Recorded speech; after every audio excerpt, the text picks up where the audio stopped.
Hello everyone, my name is Hansa, and welcome to yet another video about Norse mythology.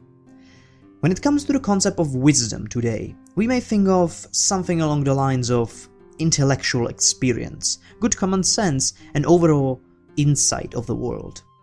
Qualities such as these are today attributed to older individuals, people who grew wiser through their life experiences. In the context of Norse mythology, however, wisdom is a much broader concept.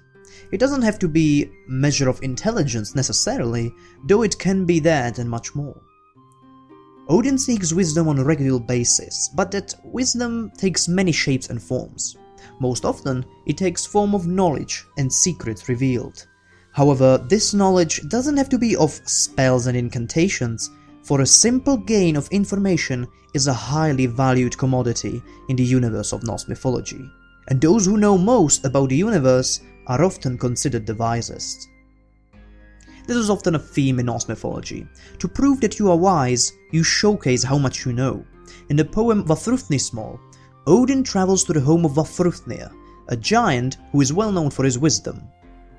Odin visits Vafthrûdnir with the sole intention to have a contest with him about who knows more about the mythical lore. The two exchange a great number of questions, testing each other's knowledge, until Odin finally wins with a trick question to which only he really knows the answer. Giant Vafthrûdnir then concedes defeat, but even considering the trick question, he acknowledges that there is no equal to Odin in his knowledge. Quote, "Now I know that I wagered my head against Odin's in wisdom, but you, Odin, are forever the wisest of all." End quote. Wisdom in the form of information is the highest form of currency in Norse mythology, for knowing more about the universe, its worlds, creatures and lore is not only useful, but is also admired and respected. We can see an example of this in the poem Grimnismál. I won't go into details, as this is a story we can tell in full some other time, but to get to the point, Odin in disguise is held captive and tortured for 8 days without as much as a piece of food or something to drink. On the 9th day, however, a young boy, Agnar, gives him a full horn to drink from, and in that moment, Odin reveals his true identity and rewards Agnar for his kindness and mercy. Quote, "Hail, Agnar! It's the chief of the gods who's wishing you well. You will never be repaid so well for one drink, no matter how long you live." End quote. And the reward Agnar receives for the drink he gave Odin is a great amount of old lore and knowledge. The rest of this poem is basically Odin revealing to Agnar the secrets of the universe and granting him information that many would spend their whole lives trying to gather. In this poem, we also get an account of many of Odin's names that he is called by, or that he used as a part of disguise. Other than that, this poem contains a great amount of information on the lore of Norse myths, and so we can consider ourselves just as lucky as Agnar for receiving it. Yet another poem dealing with wisdom in the form of knowledge and information is Alvismál. In this poem, a dwarf named Alvis comes to visit Thor in his home one night, with the intent of marrying his daughter. But Thor has no intention of giving the hand of his daughter to a dwarf, and he rejects him outright.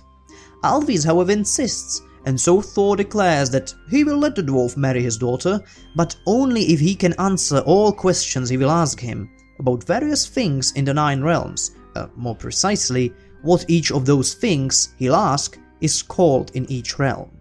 For example, quote, "Tell me, all-wise, since I think you know everything about everyone, dwarf, what do they call fire, which burns before our eyes in every world?"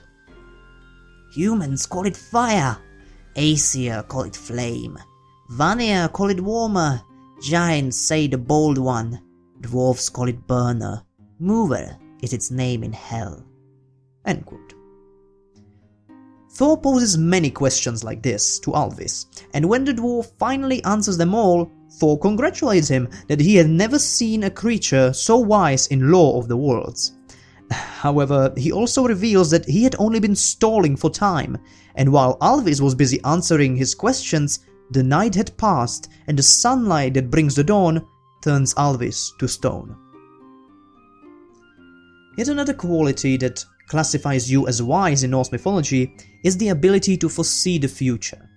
This skill was thought of as one of the utmost testaments to wisdom, and seers and seeresses that were able to gaze into the future were often sought after for their talent.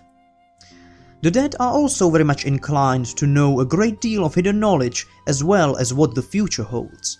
And if you are a dead seeress, then forget it, you are basically the embodiment of wisdom. This is the reason why Odin often seeks out the knowledge of the dead, for even with all of his wisdom, he still cannot foresee the future for himself. Wisdom is highly valued and sought in Norse mythology, but even though it offers power and insight into many things, there is still a price to pay for it. We already know about the sacrifices Odin made to gain wisdom, but there is another price that comes with knowledge, one too steep for anyone to pay. Quote, "You should be only a little wise, never too wise. A wise man's heart is seldom glad if he is truly wise. You should be only a little wise, never too wise. It's best not to know your fate beforehand. You'll live happier if you don't." End quote. Odin warns us that being too wise doesn't necessarily bring happiness into your life. Knowing too much can feel more like a burden than a privilege. When you have knowledge, you'd rather not know. The wisest people among us know more than most of us, but their wisdom in turn makes them see and realize things they might rather forget. Being wise can be more of a curse than a blessing, and nowhere is it more evident than when you know your fate. Who can rest easy knowing what fate awaits them? Knowledge like that will only torment you for the rest of your life, and there is no better example of that than Odin.